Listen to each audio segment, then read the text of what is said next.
Hi folks, and welcome back to the Granby Gamer channel. That's it, you guessed it. This is that channel we get to see this old git talk about modern games. So for today's in-car comments, folks, basically I want to talk about two things today. First of all, last week the DLC came out for Tactical Assault VR on PC and on Meta Quest standalone. I thought it was going to be a free DLC, so I was a bit gutted about that. But hey, I don't mind paying for it. So I think it was $7.99. Like I say, it's Operation Dahlia, which is about the sort of Mexican cartels. I think you're going in and you've got certain missions to do. Like the first mission I did, it was quite a small map. It was only literally one building that you had to go in. You had to obviously kill the bad guys or get them to surrender, because in this now you can make them surrender. However, yeah, they didn't surrender for me. They still wanted to blow my face off. So I killed them. Also, I had to, what else did I have to do? I had to secure the intel, kill the bad guys and rescue the hostages. And it's pretty brutal. You know, a couple of shots, sometimes just the one shot straight to the nut, and that's it, you're dead. You can only get, like the main game, you only have 5 respawns. So once you've used those up, that's it. Anyway, I managed to get through the mission, killed all the bad guys, secured the intel. The hostages were all knelt down with their arms in the air. So I did what you're supposed to do, which is click the right thumbstick, and you'll hear your man say, follow me, or stay close, or whatever. I could not get the hostages to get up off the damn floor and follow me. They just sat there like idiots.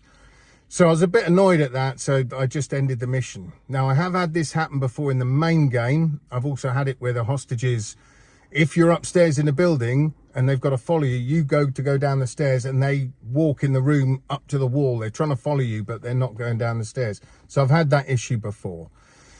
I haven't spoken with the devs yet, but I am going to this morning. I'm going to send them a message over on Twitter and see if I get some sort of response to see if there's something actually that I'm doing wrong, or if it is in fact a bug with the game. Because like I said, I could not get them to get up off of their knees. I even shot one in the face. I thought, oh, well, maybe he's a bad guy, is he? I went up to him. I tried to cable time, because it shows that in the trailer. No, couldn't do that. So I just put one in his nut, and that was it. End of mission, because I'd killed a hostage. So that didn't work. I haven't been back in again yet to see if it was just a glitch in that part of the game or whatever. But I will keep you posted. If you guys have got this game, let me know if you've downloaded the DLC.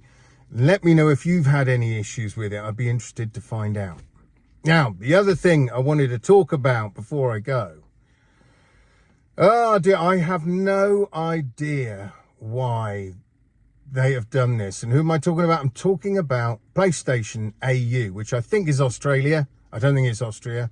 PlayStation AU put this up on their Twitter a few days ago. Check that out. So apparently, Astrobot is 1 year old. What? I mean, I don't know why they've done that. I don't know why they've said Astrobot is 1 year old. Maybe it's poor wording. Maybe it's just the new Astrobot game that is 1 year old. However, they haven't written it like that. They've written it that Astrobot is 1 year old. And I see other people questioning it as well and saying, what's going on here? Are they trying to erase Astrobot's history? Yeah, that's exactly what it seems like to me, because obviously Astrobot's been around, I think, since about 2014. And then in 2018, we had the best Astrobot game, as far as I'm concerned, and that's Astrobot Rescue Mission on the PSVR 1. So why are they doing this? You know, it's so strange what Sony do. I do often question their motives and their thinking when they do certain things. And like this, why? You know, like they said, oh no, the new Astrobot couldn't be played in VR. What are you talking about? Of course it could if they put the money into it. You know, just like the Rescue Mission is a fantastic VR game. The best platformer in VR I've ever played was Rescue Mission. Fantastic game. But then the new one, oh no, we can't put that in VR. I even had some time ago when I was questioning it on social media, and I said, why didn't they put it in VR? And someone popped up and said, Why would it be playable in VR? That doesn't even make sense. Clearly, they hadn't even heard of Rescue Mission. So, of course, I had to tell him, well, if you actually look at it, Astrobot Rescue Mission was a VR game. That shut him down pretty quick, to be fair.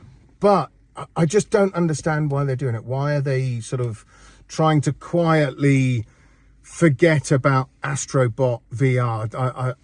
I don't get it. You know, also you've got these games on the PSVR 1 that are just locked on PSVR 1. They should bring over Astrobot. They should bring over Farpoint. They should bring over, what was that game? Wipeout. That should be the Omega Collection. That should be brought over to the PSVR 2. And it's such a shame these games are just locked, like I say, on the old PSVR 1. Now, I've kept mine, as you know, I've kept my PSVR. I've kept my aim controllers. I've kept my PS4 Pro. And I've kept my aim controller as well. So I've got everything for my PSVR. So I still can go back and play those games when I want to. I am, just to let you guys know soon, I am going to be streaming Star Wars Squadrons VR. I love that game. I didn't have a HOTAS flight stick when I played through it originally on the PSVR 1, so I just had to use the normal DualShock 4 controller. However, I haven't played it yet with the HOTAS, so I would like to do another run through of that game with a HOTAS on my PS4 Pro. I don't think I'll bother linking it up to the PS5, but on my PS4 Pro. And I think it would just be interesting to run through that game again and feel what it's like with the HOTAS before, finally, Aces of Thunder, whenever that comes out. I've heard it's now October. I don't know. We'll see. I don't know what's going on with that game. It was supposed to be, there was dropped on the store that it was 2nd of September, and then you tried to buy it and you couldn't even add it to your basket or whatever. It was a right mess, whatever's going on there. Anyway, I'm going off the subject, but yeah, I think it's just so sad to see why they're pushing this narrative. I did comment on that post and said, what is this nonsense? Why are you trying to erase Astrobot's history? But absolutely radio silence. They haven't said a word back. Anyway, folks, let me know what you think about this. You know, do you think they're actually trying to erase Astrobot's previous history to get people to forget that he was ever in a VR game? I don't know. Put it down in the comments and let me know. Anyway, folks, that's it from me today. Please like and subscribe and share the video if you like it. But until next time, folks, I shall see you guys on the other side. Adios.